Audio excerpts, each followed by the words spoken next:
Jonathan Swift's The Battle of the Books is a satirical story that makes fun of a real life debate from the 17th and 18th centuries about whether ancient writers like Homer and Plato were superior to modern writers like Descartes and Bacon. The story imagines this debate as a literal battle between books in a library, with the ancients and moderns fighting for glory. Though the original manuscript claims to describe the battle, it is incomplete, so we never learn who truly wins. A joke about how these arguments never really end. Let's break down the tale in simple terms. The story starts with the bookseller explaining that the text refers to a real historical quarrel. Sir William Temple, a scholar, had defended ancient writers in an essay, praising an old Greek text supposedly by a writer named Phalaris. Two modern scholars, Richard Bentley and William Wharton, argued that Phalaris's work was fake and poorly written. This sparked a fiery debate. Swift turns this clash into a fantasy. The actual books in the king's library take up arms and fight each other. The ancients, classical writers, face off against the modern, newer writers, with both sides claiming to be wiser and more original. Before the battle begins, Swift adds a preface about satire. He jokes that most people don't recognize themselves in satire, they only see others being mocked. Good satire, he says, needs both wit and depth. Weak satire is just mean jokes, but strong satire exposes deeper truths about human flaws like pride and hypocrisy. The main story opens by explaining why wars happen, pride and scarcity.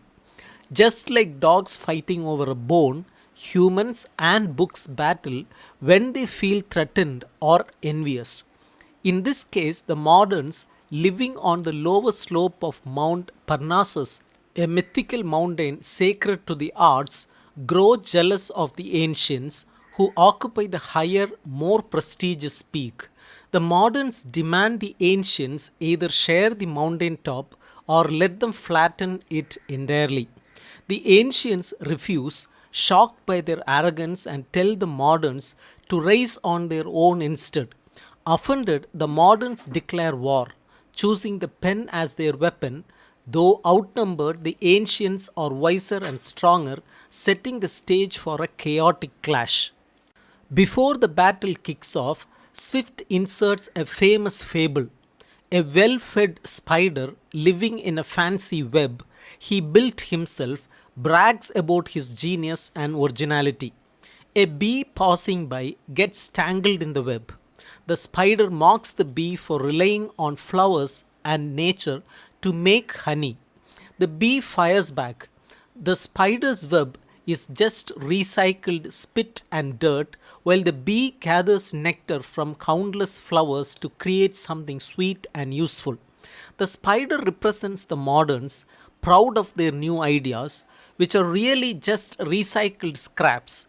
The bee symbolizes the ancients who study the world deeply to produce timeless work. Aesop, an ancient fable writer, watches this argument and sides with the bee, saying true greatness comes from hard work and learning from others, not empty boasts. The books, inspired by the bee and spider's debate, rush to prepare for war. The ancients pick legendary leaders like Homer, Plato, and Aristotle. The moderns, though larger in number, are a disorganized mob. Their ranks include clunky philosophers like Thomas Aquinas, mediocre poets, and writers Swift clearly dislikes. Even their weapons are shoddy knockoffs of ancient ideas. For example, the moderns try to attack Aristotle with arguments borrowed from Aristotle himself, a joke about how they steal from the very people they criticize. The gods of Mount Olympus, like in Homer's Iliad, take sides. Momus, the god of mockery, backs the moderns, while Athena, goddess of wisdom, supports the ancients. Jove, checks the book of fate to see who will win but keeps the answer secret. Momus teams up with Goddess Criticism, a nasty figure who lives on a mountain of ignorance and pride, to help the moderns. She disguises herself as Bentley, one of the real life scholars Swift hated, and arms her son Wharton with dullness and ill manners to attack the ancients. The battle itself is a messy, comical brawl. Homer, the ancient poet, fights fiercely, slaughtering modern writers left and right. Virgil, the Roman poet, struggles because his helmet is too big, a dig at how later generations idolized him. John Dryden, a modern poet and translator, tricks Virgil into swapping armor, a metaphor for Dryden updating Virgil's work, but Virgil's original armor is clearly better.